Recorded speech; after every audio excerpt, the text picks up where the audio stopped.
Oh, here we go.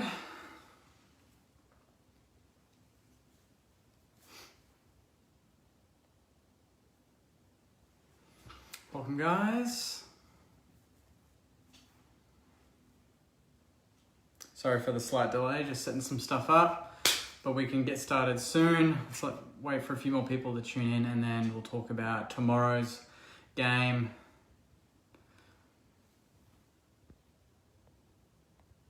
And I'll obviously comment your thoughts.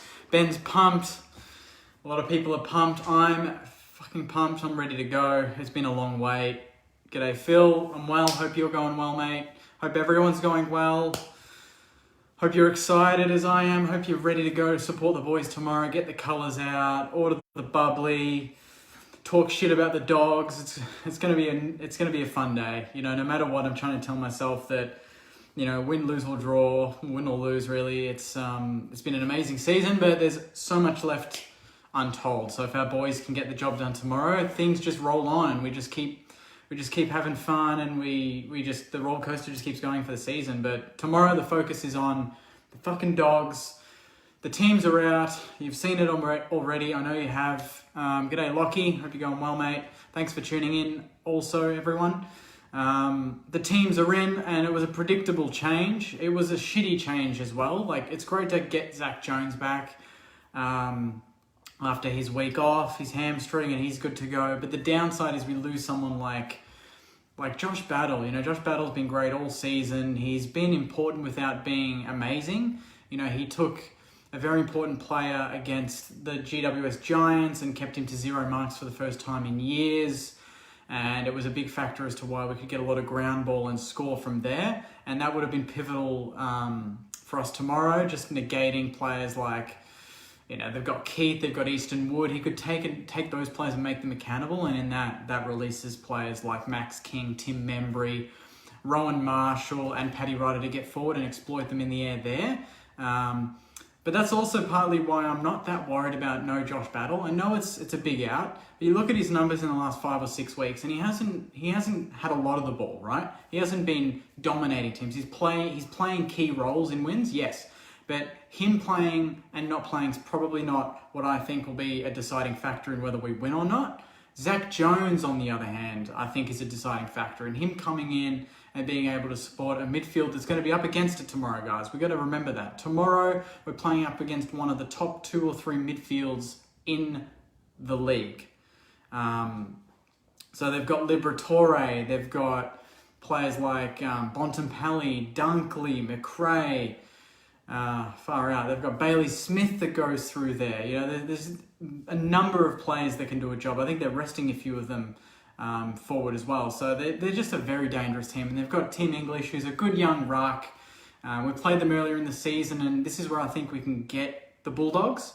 Paddy Ryder and Rowan Marshall need to take him to the absolute cleaners, because there's no doubt that the Bulldogs mids are going to just ignore Tim English. They're not going to go for his taps because he's not going to win many.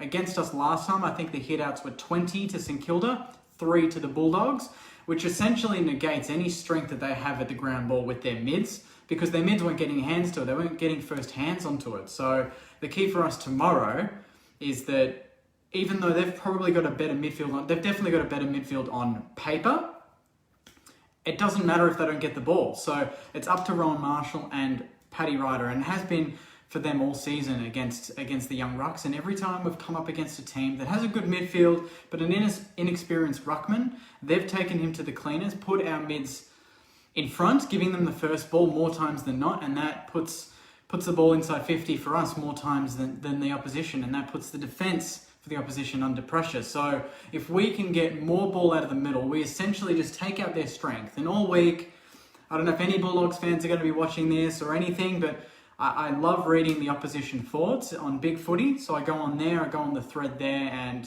I like to read what they genuinely think they're feeling going into this game. And all week, it's all about, our midfield's going to get the job done. You know, if our midfield gets on top, we're going to beat them by 10 goals. Our midfield's so good. This, you know, the AFL experts, they call themselves experts, guys, and they just pick the most obvious thing. Oh, Bulldogs, they'll win this. You know, their midfield's just too good. And I'm like, yes, they've got a good midfield, but if we take that out, I think we've got a better defence. It's a more stable defence, and I think it's got more rebound. They've got Johannesson and Caleb Daniel, fair, but I think we've got players that can take them out of the game. You know, we can put a Geary there. They're going to have their hands full with Dan Butler, Jack Loney, Dean Cantu, although everyone's kind of wondered why he's kept his spot. He gets his hands to the ball. Watch the GWS game a couple of weeks ago in his first half. He got his hands to the ball. He got the ball going forward without being clean, but he got his hands to it and did something, and his pressure was great. So that's why he keeps himself into the team. But, you know, you look at our forward line as well, and, you know, Norton's great without being inconsistent, and Josh Bruce, for them, is okay without being, you know, great. He hasn't done really anything for this season. It's been all Norton and Mitch Wallace. You know, he's the key worry. You know, it's not the tools for the Bulldogs that you really worry about. It's Mitch Wallace. It's Lockie Hunter that rests there. It's Ed Richards. It's these sort of guys. Even Lipinski. These sort of guys that go there and do a job. So if we can stop the ball getting there, I think we've got enough down the other end to get the job done. I think Max King looks like the sort of player that's built for finals. You know, he's not really overawed by that. And a lot of people during the week have been saying that, you know, we're going to tip the Bulldogs because they've just got more finals experience. They've got a premiership players. They've played finals 4 of the last 6 or 7 years, whatever the hell it is. And we haven't played finals in obviously 10 years, and to be exact, 3,311 days from tomorrow. So don't ask me how I remember that. But I just Googled it. But 3,311 days since a St Kilda player has played finals. So we're going to have to rely on the Dan Hannaburys, you know, the Brad Hills, these sort of guys, Zach Jones, Dan Butlers, premiership players, finals players. They've got experience in the big games. And there's going to be around potentially 10 to 20,000 at the Gabba tomorrow. I think the capacity can reach 25,000 with the rules.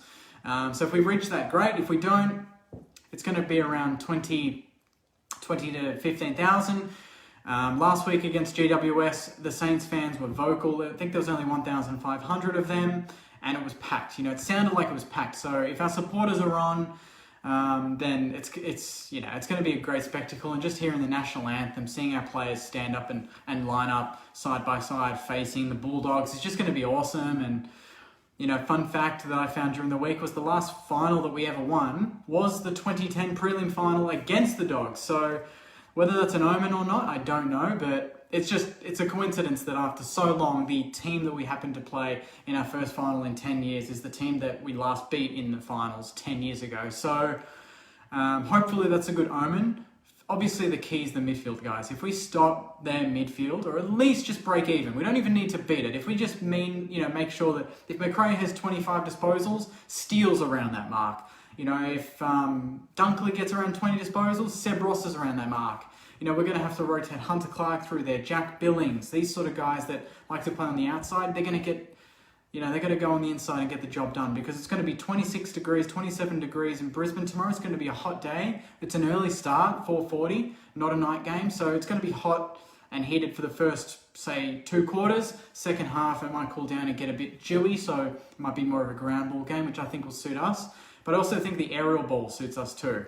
And if Bulldogs go into their over-possession handball game and our pressure's on, if we're tackling and chasing and it's frantic and they're just rushing their handballs, then I think that plays into our hands. I said it during the week, I said it in the podcast, I think, or at least in a discussion somewhere. The Bulldogs, I think, play the most suitable style of football for us to exploit. It's not direct football. It's not fast. It's just a lot of movement, you know, handballing in circles. You know, I watched them a few weeks ago against Freo. They won. Took them all to get going, but they won. And they've won their last 4, but they've only really beaten a West Coast team, and that was in the last quarter. So they haven't really beaten anyone. Their record overall this season is 1 win against the top 8. I think ours is 3 or 4 against the top 8. So it's a bit better. Our form against top teams is better. We've won against 2 of the top 4. The Dogs haven't beaten anyone in the top 4.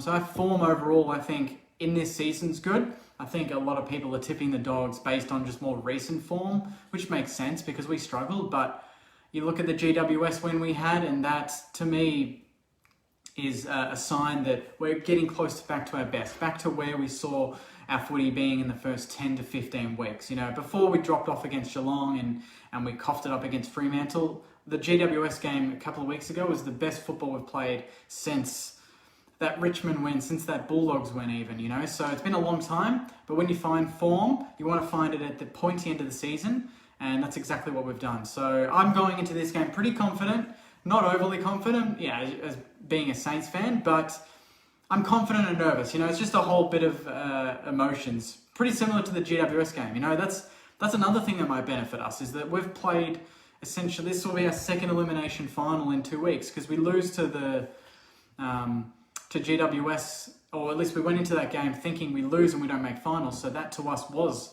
make or break. Tomorrow it's exactly the same scenario. The last 2 or 3 games of the season last year were the same, make or break. We needed to win to really secure ourselves in the top 8, and a couple of games we didn't really handle the pressure. In the one that really mattered, we handled it, we exceeded it, and we smashed the opposition. So belief is a crazy thing, guys. You know, this club has something going for it. The love for Brett Ratton, the love for each player between the teammates is crazy. We haven't seen this in over 10 years. You know, the last time that this feeling I could get from the team would have been 2008, 2009, 2010. So it's been a long time coming, but hopefully it's well worth it, and hopefully we can do something that the Dogs did in 2016 and you know, go pretty far into a final series and do something special. So that's enough from me. I'll get into some of the comments. Let's go through it. I know that you guys are raring to go and keen to chat about some things. So let's go all the way to the top. Also, give me a tip. You know, who's going to be best on ground? Who's going to kick the most goals? And I'll read them out. Pumped up, Jakey. That's from Ben. Here we go. Here we are, brother. That's from Phil. Thanks, Phil. Cancel that. I was going to bring someone on camera by accident. Ryan says, let's go Saints. Connor says, Jakey, super excited and keen. Glad to see everyone so excited. More excited than nervous, you know. I think we've, if you know, we all go back to the start of the season and we tell ourselves, well, we're going to be playing, we're going to finish 6th. We're going to beat 2 of the top 4. And we're going to face the Bulldogs in an elimination final, having already beaten the Bulldogs comfortably in that same season. Everyone here would have said, yeah, fuck yeah, I'm taking that. You know, that's great. That's beyond what we could have expected. Even pre-season, I tipped us to be between 6th and 10th. So I thought, you know, if we miss the 8, it's not going to be by a lot, but if we make the 8, it's going to be kind of scraping in. But we've gone 6th and pretty much been in the top 8 every round for the last 15 weeks. So this has exceeded, you know, every expectation from me and probably for a lot of you guys as well. Jason says, let's go Saints, let's go boys. That's from Ollie. Let's fucking go, lads. That's from Dave. Let's go, Jakey. That's from Lockie. A lot of let's goes. I'm liking this. Lucas says, far out. I'm excited about tomorrow. Cannot wait for the game. Full of nerves and excitement. Calling the boys. Go you mighty Sainers. That's from Joe. Can't wait, Jakey. That's from Giselle. Hey, Godfather. That's from Trapper. G'day, mate. Connor says, solid team to take in. Hurts. Fresh isn't Battle isn't in the team. It does hurt, but and I know someone that knows Josh, and yeah, apparently he's just devastated that he can't play. But hopefully, fingers crossed. It's unlikely based on the fact that I've heard that his injury is pretty bad. But hopefully, if we can win tomorrow, there's every chance that he can come in next week, and that would be, you know, a great problem for the coaches to have, knowing that Josh Battle could potentially return in a semi-final. But I'm getting ahead of myself. Let's focus on tomorrow. But it's a great scenario if we can get through it and have someone like Josh Battle come back in. Minion says, if this doesn't feel like Christmas, it's pretty damn close. I agree. This is Christmas. You know, it's warm today. It's 26 or 27 in Melbourne today. It's warm. Tomorrow's going to be the same temperature. In Brisbane, it's going to be warm. It feels like hot December weather, and we're playing footy in October, and it's my birthday in 2 weeks. So if we win the next couple of games, we could be playing off in a prelim final on my birthday on that Friday night. So that would be crazy. You know, that would be a dream scenario if that could happen. Go our Sainers. That's from Diane. Can't wait. Let's go Sainers. That's from Karen. Very excited. Go Saints. That's from Anne. I've never heard this many Go Saints before, guys. This is great support. You know, the boys need it. I hope some of the boys watch this because we love what you guys are doing and we're all behind you. We're going to be posting a lot of stories tomorrow as well. By the way, that reminds me, if anyone's purchased the Saints TV merch, by the way, thank you everyone that has. I saw the numbers and it was beyond what I could have imagined for you guys to purchase. But if you have and you're wearing it tomorrow, make sure your Instagram's on public and tag Saints TV and I'll regram it. You know, let's get all the support going on my feed full of Saints fans. So if you're posting photos, tag the club, tag Saints TV, and we'll get it out onto the feeds. Bradley says, I just want the boys to give it everything they've got. If we can show the rest of this competition, as well as ourselves, that we are a dangerous force in the finals, it'll be the perfect cap off for the season. Yeah, exactly what I said before. Belief is crazy important. It's almost better. It's almost more powerful than form itself, momentum itself. You know, if I can't even pick my words right, but if we've got on paper we've got a team that at times has lacked confidence. You know, under Richo, it just didn't go for the kill. It didn't go for the ambitious. This team now goes for that stuff, and the more it comes off, the more reward we get for it, the more comfortable and confident we become at executing that game plan that Rats wants, and we know it works. So the more consistent we get at doing that, the more the results are going to go our way. And if we do that tomorrow, guys, we're going to be, you know, up into this game, you know, up to our eyeballs in this game. It's going to be so important for us to play our game and not get sucked into what the Bulldogs want us to do. Come on, Saints, it's from D. Go the Saints, that's from Greg. Bad news about Trump. A lot of people are talking about Trump getting coronavirus. I'm sure that's just convenient. Trump just wants to go and watch the Saints tomorrow and he doesn't want to work, so he's just coughed up the old coronavirus excuse. Anne says, give it 4 quarters, go Saints. I'm so fucking pumped. That's from Blake, mate. You and me both. What else we got? Marshall will smash them. That's from Blake. Let's hope he does, mate. It's all key in the ruck. Because I think it was Kane Corns during the week. Kane Corns or some nuffy like that said, you know, the Dogs will win because they've got a 10 out of 10 midfield and Saints have got a 6 out of 10 midfield.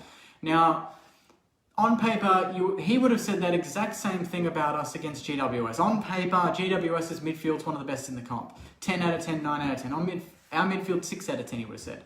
But it's effort, it's ruck stocks, it's just sheer want that I think can get us the win. You know, the Bulldogs have a lot of A-graders, a lot of stars.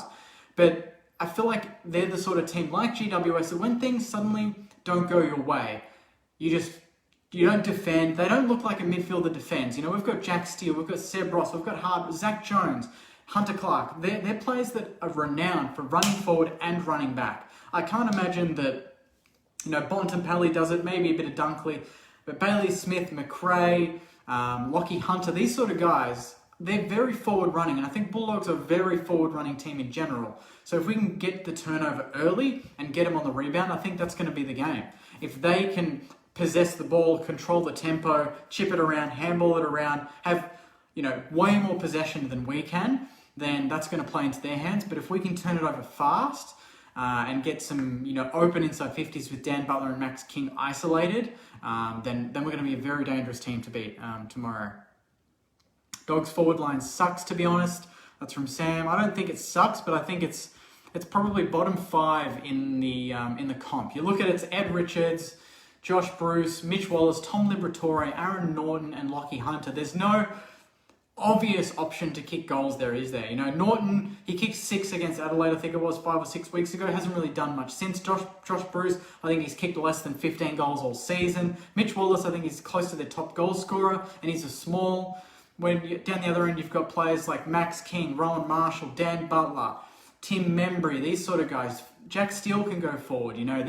There's a lot more flexibility in our forward line. Paddy Ryder as well. So if we can get the rucks exploiting English going forward the other way, I think we're in for a big one. Peter says we have better forwards and backs. Dogs have the better mids. Dogs have the better mids. Yeah, that's basically the game there. If we can stop the mids, then we win. Wilkie on Wallace, not a bad call. Wilkie on Wallace wouldn't be a bad call.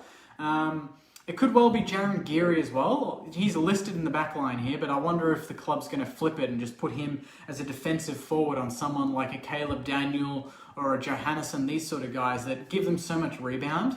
So I guess, you know, it's a player by ear sort of thing, that if Mitch Wallace is playing well, maybe go to Geary, but also we've got Ben Patton. Ben Patton's played on the competition's most dangerous small forwards all season. And I've heard good news that, yes, he will be staying at the club. Essendon can piss off. He's not going anywhere. But he's another player that's played on the best small forwards all season. There's no reason why he can't go on the best Bulldogs small forward in Mitch Wallace tomorrow. Up the Bulldogs, that's from Blair, mate. Thanks for watching, but get stuffed. Dogs by 50, Blair, mate. You're dreaming, mate. You're dreaming. Matty Joycey from Saints TV podcast, the superstar host. Kingy is going to be the man. That's what he reckons. I think he's on the money. I think Kingy is made for finals. He's teased us all season, guys. He's just coasted to being a decent, top 3 rising star sort of player, but I think tomorrow we're going to see a different side of Max King. He's had the extra week off, so there's no excuse for him or any of our boys to look tired, and that was one of the things that I was worried about for the last 3 or 4 weeks of the season, was that Kingy looked a bit fatigued, and he kept fighting, but he just didn't have that jump, that sort of energy about him compared to the first 10 weeks of the season. But I think tomorrow we're going to see that energy back, and it's going to be very important against the Bulldogs back line. Saints have 52 games finals experience. That's from Peter. Good stat, mate. Thanks for that.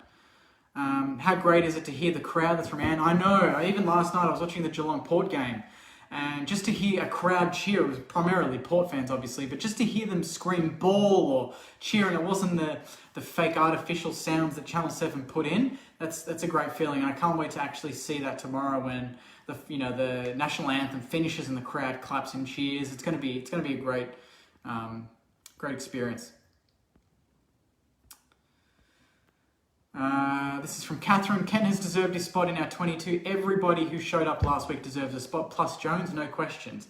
Exactly, but it is, you wonder, like, if Josh Battle didn't get injured, would Kent have made way? And you kind of think maybe Kent would have been the unlucky one to make way, because obviously Zach Jones needs to come in. He's a guaranteed starter. So it would have been tough for someone. The fact that Battles had a forced injury in a way has been good, because we haven't had to take anyone out that didn't deserve to come out after a great performance against the Giants. So good comment there from Catherine. This one's from Radley. We know Steele, Jones and Hannes will do their best, but the biggest surprise weapon might be if Seb Ross lifts and plays above what they expect him to. Yeah, that's a great point, Radley, because Seb Ross he's a best and fairest winner. He's a good player, and he's shown little glimpses in the last few weeks. Whether he's tagged a player or he's getting the ball himself, he's played some key roles in some of these wins that we've had later in the season. So, if all the attention's going on the Zachy Jones and the Steels and Hunter Clarks and Billings and Brad Hills, these sort of guys, that someone like Seb Ross won't get a lot of attention. That means that he could probably roam a bit more, get a lot more of the ball, less attention on him. And I think if he can be on and hurt them with disposal, more so than he has this season in general, because his disposal's always been a bit of a weakness in terms of his kicking at least. If he can get that right and hurt them the other way, then that creates another headache for the Bulldogs, and that means their midfield needs to become a bit more accountable. The Bulldogs are going to go out tomorrow and they're going to play, and they're going to be like, all right, Sainers, you're going to chase our midfield. We don't care what you do. We need to make sure that when they do that and they're not committed to defending, that we can hurt them going the other way. If we don't do that, they're going to get more confident and they're just going to play off us a bit more. But if Steele goes forward and kicks a goal, Dunkley is going to have to, go to him, or they're going to have to rethink it, because they don't want their direct opponents to be kicking goals. So if that happens, that puts us in a great position. McRae's the one to watch. Dangerous, that's from Xavier. I agree. They've got 3 All-Australians, the Bulldogs. They only snuck into the 8 in the last game of the season, and they've got 3 All-Australians. We only have 1. So that's a bit bullshit. If anything, I would have thought that Danny Butler is a bit stiff, but I reckon tomorrow, guys, Danny Butler's going to show the AFL world that I'm the All-Australian small forward, and this is how it's done. So the fact that he didn't get picked is a joke, but I'm not going to rant about it now. No way. You can listen to the podcast and hear that. This is from Marcus. He says, hey, Jake, nervous for tomorrow as anything can happen. Cannot wait, and I'll be missing for the first 2 hours. Thoughts on Battle out?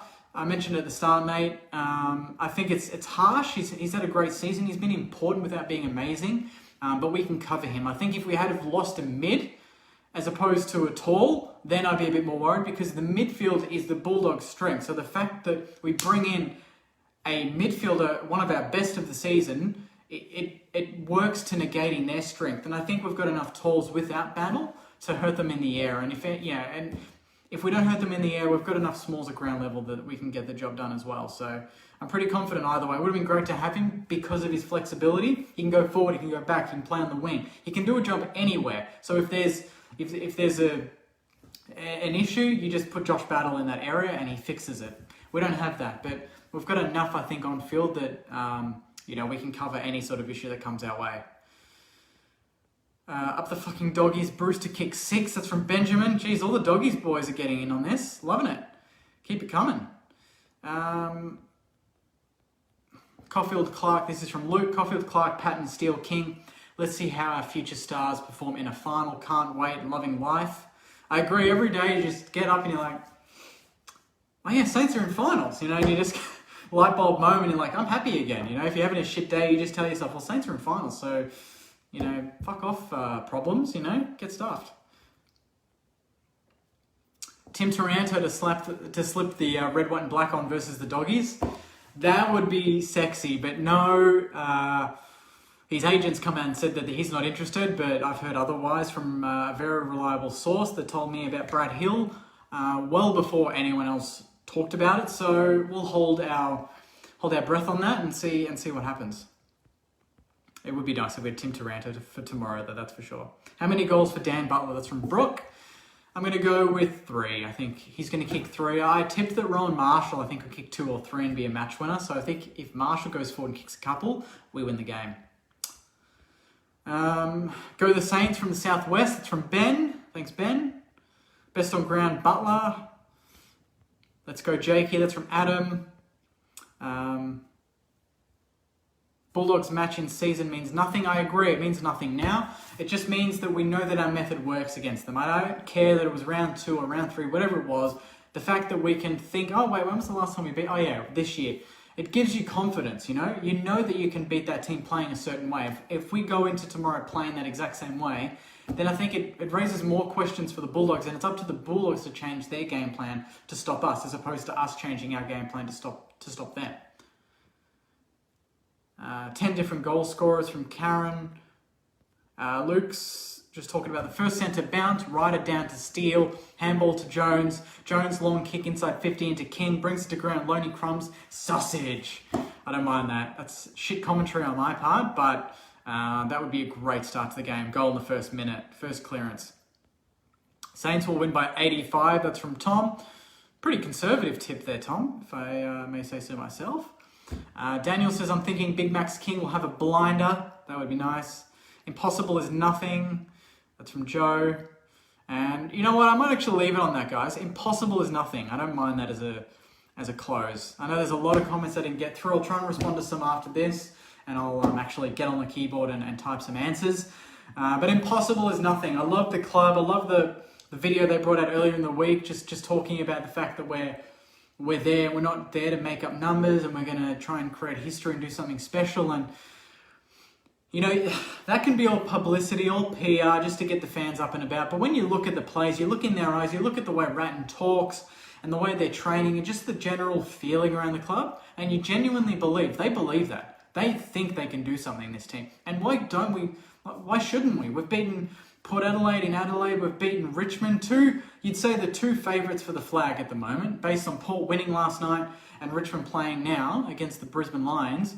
You'd think that, if we come up against one of those teams in a week or 2 or whatever it may be after, if we can beat the Dogs, we're going to be on. We're going to be full of confidence. There's nothing to lose now.